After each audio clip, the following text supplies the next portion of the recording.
best opening day attendance figures for nearly 50 years shows exactly what the Football League means to its fans.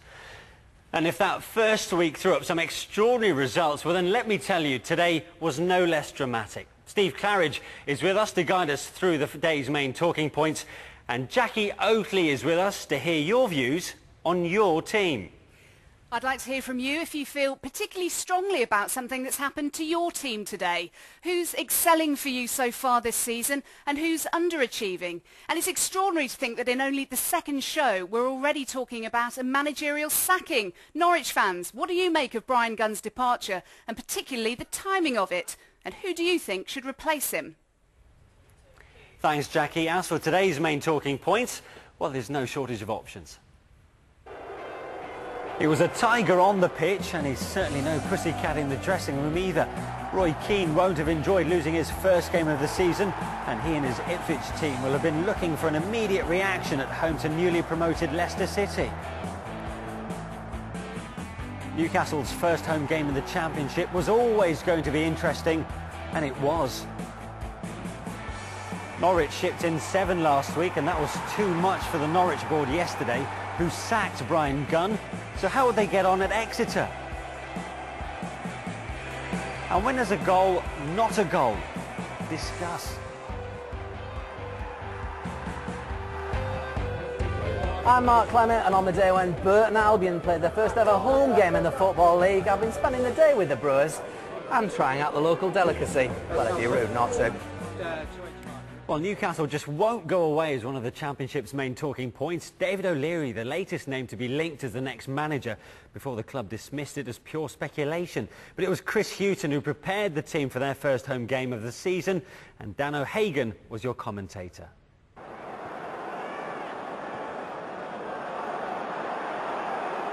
Gutierrez, Jose Enrique. Jonas Gutierrez here for Newcastle. Checks out, checks back. Gutierrez! Really good save, Federici. Gutierrez getting close to his first ever Newcastle goal. Shot here which stung the fingers of Adam Federici. Good hit, good save as well.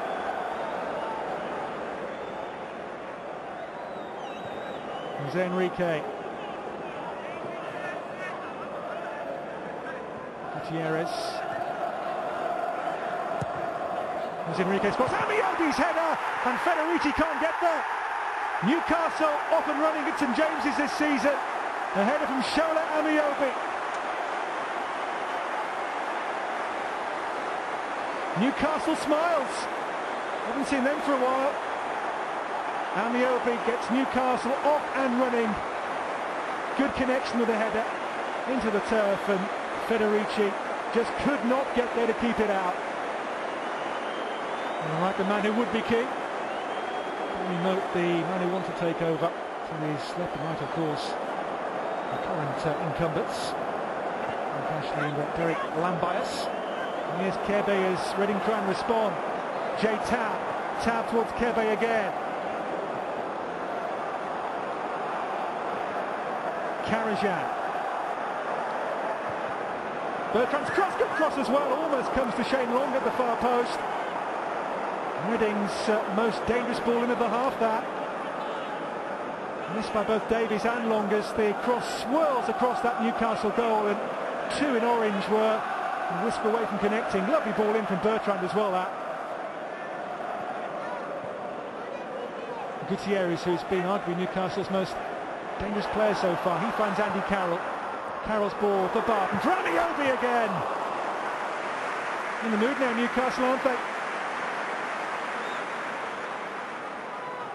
Bertrand's break. Into Jay Tab. Neatly done. Ryan Taylor's challenge. Tab still there. Ryan Taylor with his feet in the muddle for a split second there. All the way to Carroll, and here goes Amiobi. The flag stays down for Newcastle. Amiobi. With him Andy Carroll. Amiobi! Maybe should have crossed. Maybe Carroll was better placed than he. But he's got one, he's in the mood, he thought why not? Would have been a wonderful second. Not to be just yet for Newcastle. Barton's touch for Ryan Taylor. Barton again for Newcastle. Good possession this from them. And towards Andy Carroll, header down, looking for Nolan, but behind it. That was a good spell. It may not be over just yet. Kept in play by Nolan, did well. Finds Barton. In turn for Taylor, his cross, deep one. Amiobi again! He has scored again! A near carbon copy. Amiobi's header gives Newcastle a 2-goal cushion. It's Ryan Taylor's cross, Amiobi's header.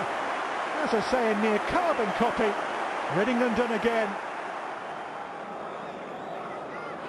Looking for a third goal in Newcastle to surely seal the win. Barton's corner sent in, Amiobi's in there again! And Federici this time pulls off a stop to deny him a hat-trick. Got away here, Amiobi, a good connection as well. That's a very good save from the big Aussie goalkeeper. Reading's new number 1 this season with Hanneman now departed.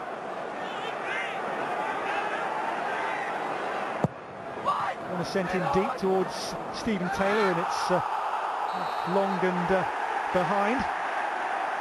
Oh, I think he's given handball here. And again, Shane Long is it. Was it handball? Oh, the arm's up there, and I think he just really mistimed his jump, but it did strike the arm of Shane Long, and Newcastle now with a penalty.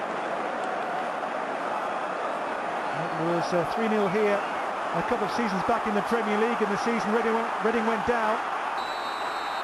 Amiobi for a hat-trick, has it? It's Amiobi's day, it's Newcastle's day.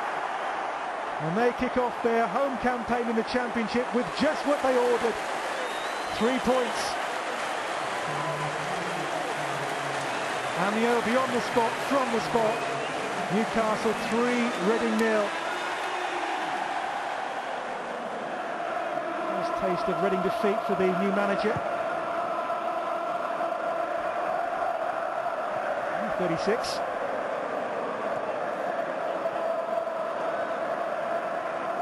This is Scott Davis, led up by Jose Enrique, support from James Harper here. Davis with the ball through, and the flag here has stayed down. It's Hunt, and it's only just past the post. Noel Hunt there with Reading's strike, which goes just wide of the Newcastle goal here.